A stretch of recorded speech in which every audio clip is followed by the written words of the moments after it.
Hello, welcome to my blog. তো তোমাদের সাথে আজকে একটা ছোট্ট মিনি ব্লগ শেয়ার করছি। আজকে হলো জামাই ষষ্ঠী। তো সকাল থেকে দিনটা খুব ব্যস্ততার মধ্যে দিয়ে কাটছে, কালকের থেকেই বলতে পারো। আমার বাবা মা তো আমার বাবা মা তো অনেকটাই দূরে থাকে, আর আমরা যেহেতু এই গরমের ছুটিতে ঘুরে এলাম, তাই জন্য এখন যাওয়ার প্রশ্নই ওঠে না। তো সেই কারণে আমি অর্ককে সমস্ত কিছু রেঁধে বেড়ে খাওয়াচ্ছি আজকে। প্রতি বছরই এরকমটাই হয়, কারণ প্রতি বছরই গরমের ছুটিতে না হয় বাড়ি যাওয়া হয়, না কোথাও ঘুরতে যাওয়া হয়। তো সেই জন্য জামা ষষ্ঠীটা ঠিক যেহেতু তার পরে, তাই জন্য আমার আর বাড়ি যাওয়া হয় না। সে একদম বিয়ের প্রথম বছর আর আরেক বছর গেছিলাম। আচ্ছা, তো আমরা হ্যাঁ, তো আমি আজকে রান্না করেছি অনেক কিছুই অর্কর জন্য। কালকে আমি আর সোনানি গিয়ে বাজার করে নিয়ে এসেছি, যদিও বাবা টাকা দিয়ে দিয়েছিল, বাবা ওদের টাকা দিয়ে দিয়েছিল ধরে জামা কাপড় সোনার জন্য, আমার জন্য, অর্কর জন্য তো অবশ্যই কেনার জন্য, আর আজকের দিনে খাওয়া দাওয়া করার জন্য বাবা টাকা দিয়ে দিয়েছিল। তো বাবা বলেছিল যে কোথাও গিয়ে একটা খেয়ে আসতে, ওই যে এগুলো থালি সিস্টেম হয় সেগুলো আর কি, জামা ষষ্ঠীর থালি। কিন্তু অর্ক তো সেই টাইমটাই নেই, তাই জন্য আমি বাড়িতে সব রান্নাবান্না করলাম। যদিও রান্নাবান্না করে নিজের হাতে খাওয়ানোর মজাটাই আলাদা আমার মনে হয়। ওই যে আমার ছেলে চলে গেছে বাথরুমে, আমাকে এবার যেতেই হবে, কথা বলে লাভ নেই। তো আমি এখন যাচ্ছি স্নান করতে, সোনাকে স্নান করিয়ে দিয়েছি, রেডি হয়ে গেছে। মানে ওকে ফ্রেশ জামা কাপড় পরিয়ে দিয়েছি, নতুন জামা আজকে ষষ্ঠীতে বাবা যেটা দিয়েছে এটাই পরিয়ে দিয়েছি ওকে। আর আমি এখন যাচ্ছি স্নান করতে, স্নান করে এসে আমিও একটু রেডি হয়ে নেবো। অর্ক আসতে একটু দেরি আছে, ততক্ষণে আমি বাকি কাজগুলো সারবো, তার অর্ক আসলে তোমাদের সঙ্গে শেয়ার করবো যে আজকে কী মেনু আছে। তো দেখো ছোট্ট একটা ব্লগ, দেখো, আশা করি ভালো লাগবে তোমাদের। হয়ে গেছে আমার স্নান টান সেরে একটু মানে পরিষ্কার হয়ে নিয়েছি, সিঁদুর পরেছি, বাস আর কিছু করিনি। আর কানেরটা ছিল না, কানেরটা পরে নিলাম। আর এইটা আমাকে কিন্তু, এই জামাটা আমার নতুন রাখা ছিল বলে এটা পরলাম। এটা কিন্তু আমার জামাই ষষ্ঠীর জামা নয়। আমি জামাই ষষ্ঠীতে একটা কাফতান সেট কিনেছি, যেটা তোমাদের আমি আগের ব্লগে দেখিয়েছি, যখন ঘুরতে গেছিলাম স্টার মল, ওখানে এক্সিবিশন থেকে কিনেছিলাম। তো ওইটা তোমরা দেখেই নিয়েছো। আর এই হচ্ছে, এটা জাস্ট মা বললো একটা নতুন বস্ত্র পরতে হয় নাকি ওকে ষষ্ঠী দেওয়ার আগে, তাই জন্য এটা টি শার্টটা রাখা ছিল, এটা পরে নিয়েছি। তো এখন যাব ফিশ ফ্রাইগুলো ভাজতে। এখন প্রায় 1টা বাজছে, অর্ক 1:30টার মধ্যে চলে আসবে। তো খাবার টাওয়ারগুলো একদম রেডি করে রেখে দেবো, তোমাদের দেখাবো কী করেছি। আর চলো, ও আসলে সেলিব্রেট করবো জামাই ষষ্ঠী। এই যে দেখো, ফ্রিজে রেখে দিয়েছিলাম এটাকে, একদম প্রিপেয়ার করে ব্রেড ক্রামস সমস্ত কিছু দিয়ে রেডি করে এটাকে রেখে দিয়েছিলাম। জাস্ট এখন ভেজে নেব। 4 জনে 4টে, আরও কয়েকটা রয়ে গেছে, কালকে আমার বোনরা আসার কথা, তো ওদেরকে ফিশ ফিঙ্গার বানিয়ে দেবো। এটা হচ্ছে ভেটকি মাছের ফিলে নিয়ে এসেছিলাম বাজার থেকে, সেটা দিয়ে ভেটকির, একদম পিওর ভেটকির ফিশ ফ্রাই আমার প্রচণ্ড ভালো লাগে, আর অর্করও খুব ভালো লাগে, তাই জন্য এটা করেছি। অর্ক তো খুব একটা মাটন খেতে ভালোবাসে না, তাই জন্য মাটন করিনি। আর তাছাড়া আমাদের একটু মেডিকেল প্রবলেমও চলছে, তাই জন্য মাটনটা না খাওয়াই ভালো।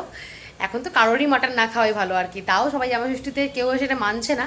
তাও যেহেতু ইলিশ মাছটা করেছি, তাই জন্য ভাবলাম যে মাটনটা আর করবো না। দুজনেরই যেহেতু মেডিকেল মানে ওষুধ চলছে আর কি, আমাদের দুজনেরই কোলেস্ট্রল খুব হাই। চাই না কেন, আমার যে কেন হয় আমি বুঝতে পারছি না, ওর করেও হাই এসছে। আমাদের বাড়িতে মা, আমার আর 3জনেরই কোলেস্ট্রলের ওষুধ চলছে, তাই জন্য আর মাটনটা করলাম না এই বছর। তো আরও মাটন খুব একটা ভালোবাসে না, মানে খুব একটা কেন, খুব প্রেফারই করে না মাটন, মানে হলে খায় 2 পিস এই আর কি। চিকেনটা ভালোবাসে, তাই চিকেন করেছি। তোমরা বুঝেই গেছো কী কী মেনুতে আছে, তো দেখাবো তোমাদের সবগুলো একসাথে। আর এই হচ্ছে ফিশ ফ্রাই, তেল গরম হয়ে গেছে। তো আর দেখাই তোমাদের, আমি কিন্তু পুরো ডুবো তেলে ভাজছি না, এই যে শ্যালো ফ্রাই করব, খুব একটা তেল দিইনি। ডুবো তেলে করলে হতো, কিন্তু আমি ডুবো তেলে করছি না। আর আমার আঙুলের অবস্থা থেকে তোমরা কেউ হেসো না, আমার সোনা আমাকে পরিয়েছে এরকমভাবে নেল পলিশ। কি অবস্থা, এটা তুলতে হবে, কোথাও গেলে লোকে আমাকে হাসবে। তো যাই হোক, এখন এগুলো ভেজে নিয়ে থালা সাজিয়ে বরের অপেক্ষা করি। এই যে আমার সোনা খাওয়াও শুরু করে দিয়েছে, দেখো ফিশ ফ্রাই অর্ধেকের বেশি শেষ। আর এই দেখো আংটি পরিয়ে দিয়েছে আমাকে, একটা সুন্দর দেখে আংটি, কোথা থেকে খুঁজে এনেছে পরিয়ে দিয়েছে। হ্যাঁ, এটা ষষ্ঠীর উপহার, এটা আমারই আংটি, কবে কিনেছি একটা, পরিও নি মনে হয় কোনোদিন। তো এই যে খেয়েই যাচ্ছে। বাবা দাঁড়া, বাবা ভাতটা খেতে হবে তো। তো তোমাদেরকে দেখাই কি কি হলো আমাদের বাড়িতে আজকে জামাই ষষ্ঠী স্পেশাল। ভাত, ফিশ ফ্রাই, স্যালাড, এটা হচ্ছে ইলিশ মাছের মাথা দিয়ে পুঁই শাক, কুমড়ো, আলু সমস্ত কিছু দিয়ে, এটা অসাধারণ লাগে খেতে। আর এটা হচ্ছে ইলিশ মাছ, আর এটা হচ্ছে মানে ইলিশ ভাপা। ওই দেখো আম ঠাম সব খাওয়া যাচ্ছে, ভাত বাদ দিয়ে সব খাওয়া যাচ্ছে। আর এটা হচ্ছে চিকেন, এটা একটু চিকেনটাকে একটু অন্যরকমভাবে করার চেষ্টা করেছি, চাপ না বা ওটার কাছাকাছি। আর এই যে দই মিষ্টি, মিষ্টি দই আর মিষ্টি সন্দেশ, আর এই হচ্ছে আম। তো এই হচ্ছে জামাই ষষ্ঠী স্পেশাল থালি আমাদের। আর আমার বাবির জন্য একই জিনিস আছে, শুধু ইলিশ মাছটা দিইনি, কারণ আমার মনে হয় 5 বছরের পরে এটা দেওয়া উচিত। আমার থেকে একটু দেবো দেবো দেবো দেবো তোমাকে, আমার থেকে দেবো। ইলিশ মাছটা খেলে যদি পেট খারাপ হয় তাই ভয় দিইনি। অর্ক গেছে স্নানে, অর্ক আসলে ওদেরকে সার দেবো, তারপরে খাবো। আমার মনে হয় না খাওয়ানোর জন্য কিছু থাকবে। এই যে খেয়ে নিচ্ছে, তাহলে ভাতটা মেখে দিই, ভাতটাও খা। ভাতটাও খা, নাহলে সব শেষ হয়ে যাচ্ছে, ভাতটাই রয়ে যাচ্ছে। কি দিয়ে ভাত খাবে আমি জানি না। বসো আবার বসো।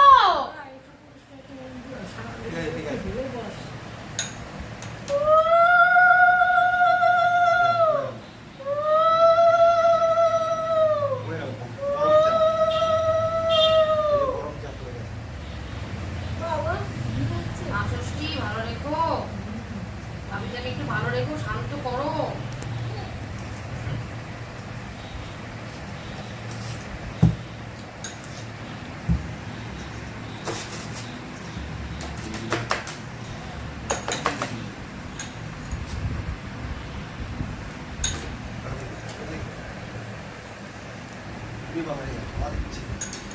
হাওয়া দিচ্ছে রে।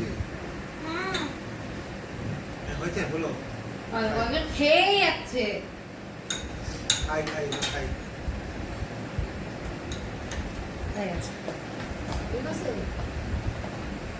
তো আমাদের রিচুয়াল মিটে গেছে, এবার আমরা খেতে বসছি। তো তোমাদের সাথে ব্লগটা ছোট্ট একটা ব্লগ শেয়ার করলাম, জামাই ষষ্ঠী স্পেশাল ব্লগ।